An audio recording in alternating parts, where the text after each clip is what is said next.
I love making something out of nothing. I'm not trained, but I am brave and determined. Of course, I could hire a professional, but DIY first. This ain't gonna work with the original plan. And maybe that's not a bad thing, because maybe the 31-inch cabinets would have been too long. Maybe that would have been less stable or something. Because honestly, I did buy pretty much the cheapest drawer slides you can get. So perhaps this is a good mistake.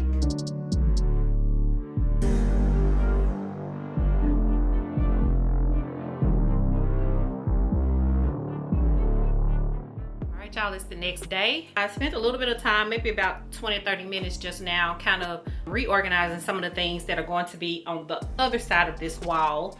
Let me show you what I'm talking about. Okay, so here behind me, this is the window. So the cabinets and things that I'm working on today are over there on that side.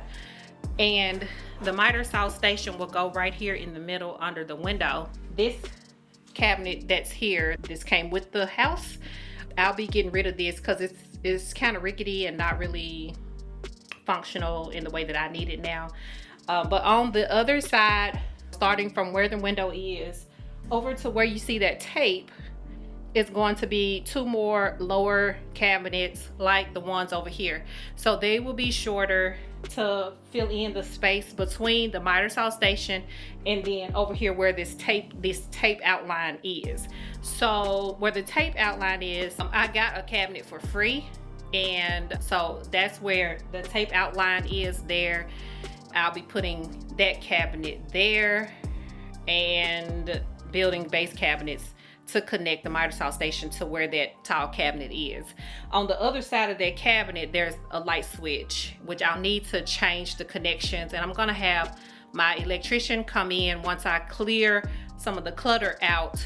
I'm gonna have him come in and just double check the electrical for me and make any repairs that need to be made, and also run a couple of new lines for me so that I can have some dedicated lines for like my miter saw, my table saw, maybe a couple of other outlets, or move some outlets up that are down low that will actually be under something or behind something so that they'll be accessible if needed. I don't know if I need to do that or not, but I will have him check it out for me. Until then, I'll make sure that everything is accessible in some way so that it's not like a fire hazard or anything. So ultimately, my goal for today is to build drawers for the cabinets on this side. Also, so that I can be more efficient, what I've been trying to do is move stuff out of the way of the area that I'm building in.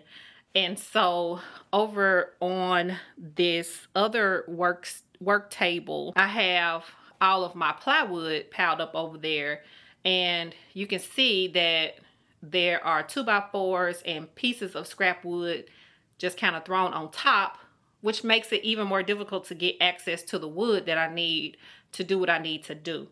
So I think I'm going to take a few more minutes and just move that wood. I'm going to call it onto the pile because what I'm looking at is just a pile of stuff and I have no idea what that even is. So I'm going to move the 2x4s onto the pile just to get it out of my way, and then I can get the wood that I need to do what I need to do and go ahead and get started and stop procrastinating. Just looking at all this clutter is stressing me out. I guess that's enough talking. I'm gonna go ahead and get started.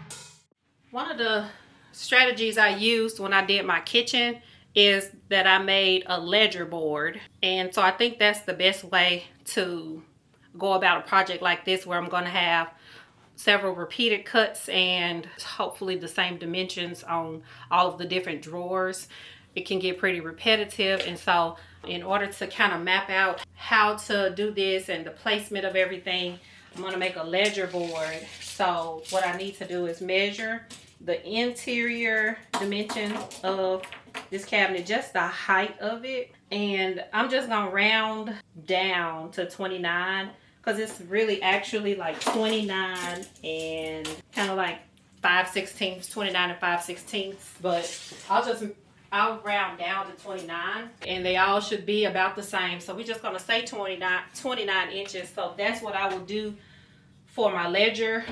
I'll measure 29 and mark that as the top. Where's my square? Okay, so 29 inches. This is the top. I'll put an X up here so I'll know that this area is not included in the measurements. Also, what I'll need to do is give some leeway for drawers to be able to move. They'll need to have some spacing so that they're not like scrubbed against the bottom. So what I'll do is measure the 3/4 inch thickness as kind of like a spacer. So I will put that there because I'll use like a scrap of plywood to make sure it is up off the bottom of the cabinet enough for it to be able to move. So we'll go with 3/4 inch there. Make sure that's straight. Yeah, it looked pretty good. And I'll definitely want a significant amount of space between the drawers. But if I take off the 3/4 inch at the bottom, that's gonna leave me with about 28 inches. So if the bottom drawer, let's say if we do the bottom at 10, like if that's the dimension for the bottom drawer, 10 inches deep, that's a pretty significantly deep drawer for larger items. Let me see, would something like this fit? Probably not. I'll probably need to come up with some kind of special thing for stuff like liquid nails, but something like this fit. Yeah, so like a spray paint can or whatever, that can fit in a 10-inch drawer. So something like that might come in handy. Also, let's see, something like a large mason jar. I'm just kind of trying to think of like organizationally what would I use that type of something that deep for. Not quite sure, but I guess we'll just go with 10 inches for the bottom drawer.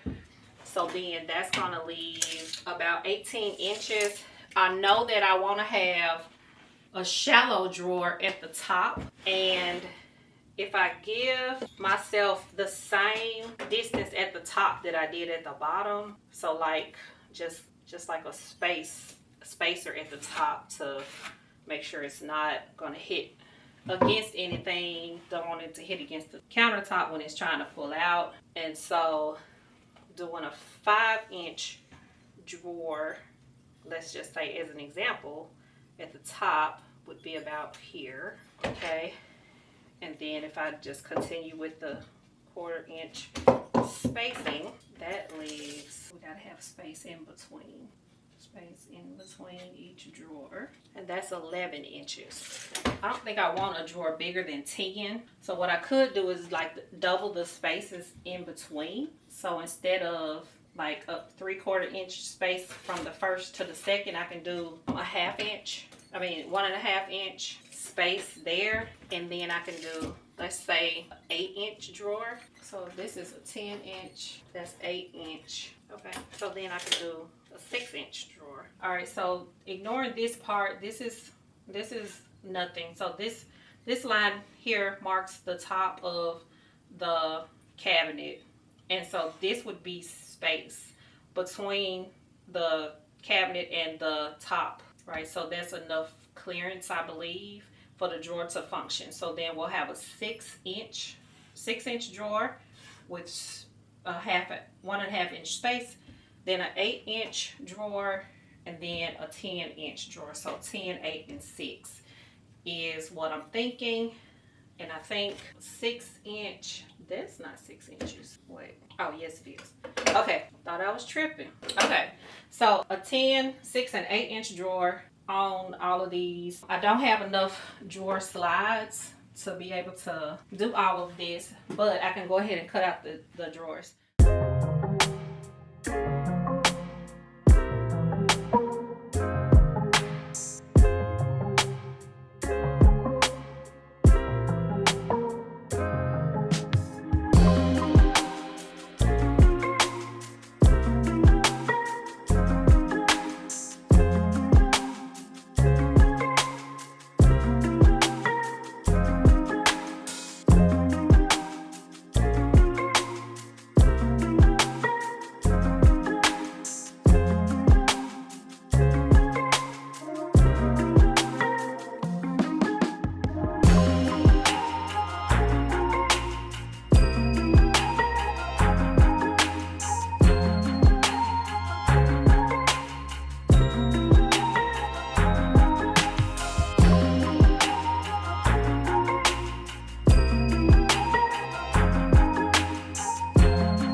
Day. I'm hoping y'all can hear me okay. It's extremely hot, and so I turned the AC on and the fan, and I'm trying to let it cool down in here, so I'm just gonna leave them running, so hopefully you can hear me okay. But I went ahead and got the measurements of the width of each cabinet section.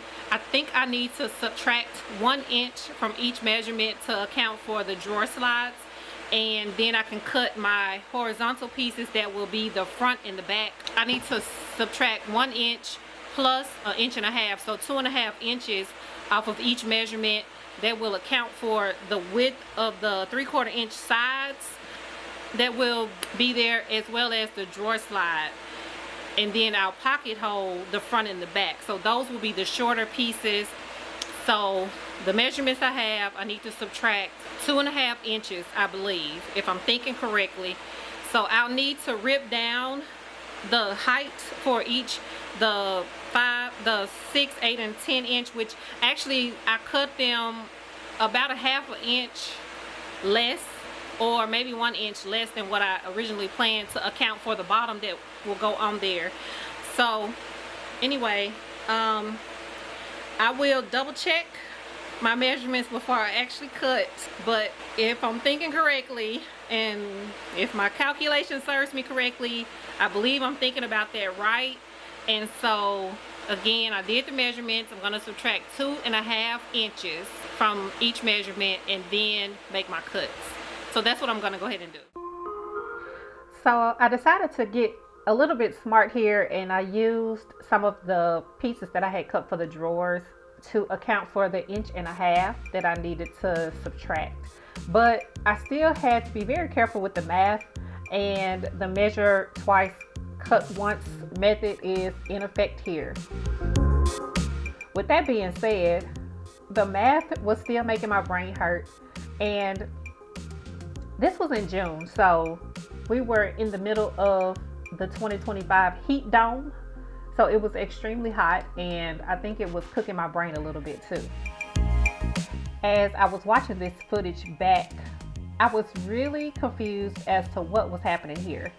And you can kind of tell that I'm a little confused. I'm kind of trying to think through what to do, but I think these pieces here are extra pieces I had previously cut that I decided not to use. I decided to make the middle cabinet where the outlet is an open door with one drawer. So it's just an open cabinet. And so I had some extra pieces I had previously cut that I could use for the horizontal pieces.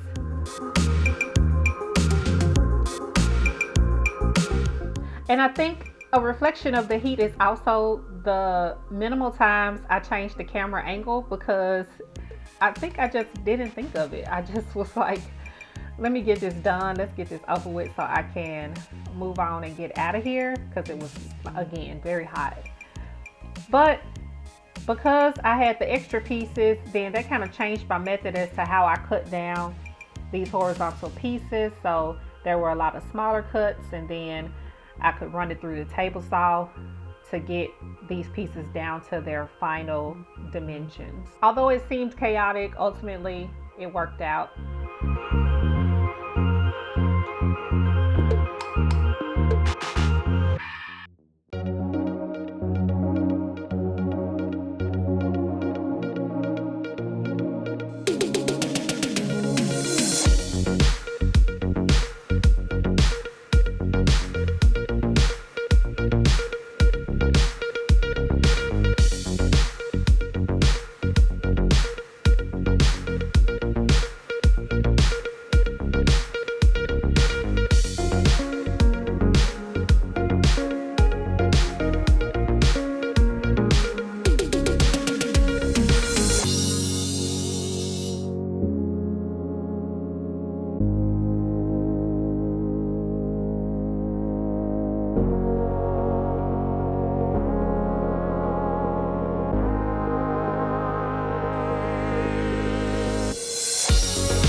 I'm starting to get excited about the garage project because I can kind of see a vision, at least for this wall, and I can kind of see in my mind, I can see things starting to come together. And I think today is going to be like a big difference maker if I'm able to get all of the things done on my list.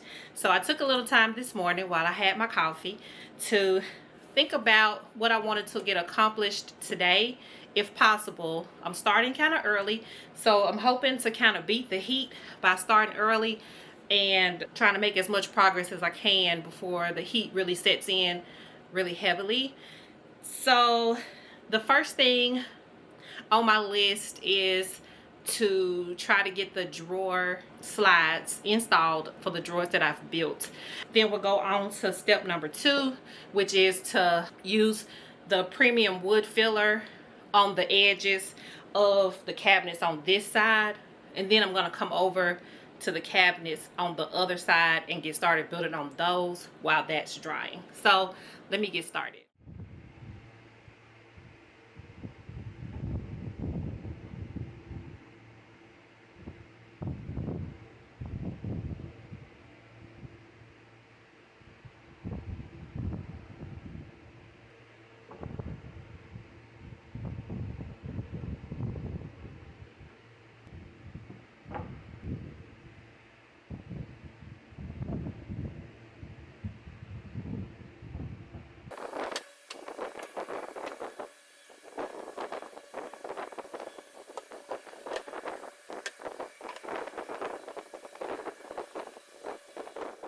Okay guys, so I think I figured out a good way to do this. I actually thought about a video I saw from Anna White when she was talking about these same kind of drawer slides and how she does hers, and she was saying that like 1.5 inches of space is where she would like draw the line for the screws for the drawer slides. So I marked the front side of the spacer because I just used 2 pieces of plywood, since each piece is about 3/4 inch, so 2 of those is like 1.5 inches. So I have my front lines here that I will put for the first screw for each slide. I have those lines marked, and so I'll just attach the front, and then I'll use my level to make sure that it's even, to make sure it's level across, you know, all the way across, and then I will attach the back screw. Then I'll test it out to see if it works properly and everything. So hopefully I won't need to make any adjustments because that's not on my list today. So hopefully I did it right, but we'll see. And so I'll go ahead and attach the drawer slides to the cabinet pieces and also to the drawers themselves and see what we come up with. And I'll just repeat that same process with all of them. And I think for this middle one over here, because there's an electrical outlet, I'm gonna put doors there, but I want to have the top drawer there available, and then it'll be just an open cabinet at the bottom so that we can still have access to that outlet if needed. So yeah, that's the plan for that. And yeah, let me get that done so I can check that off my list and move on to the next item.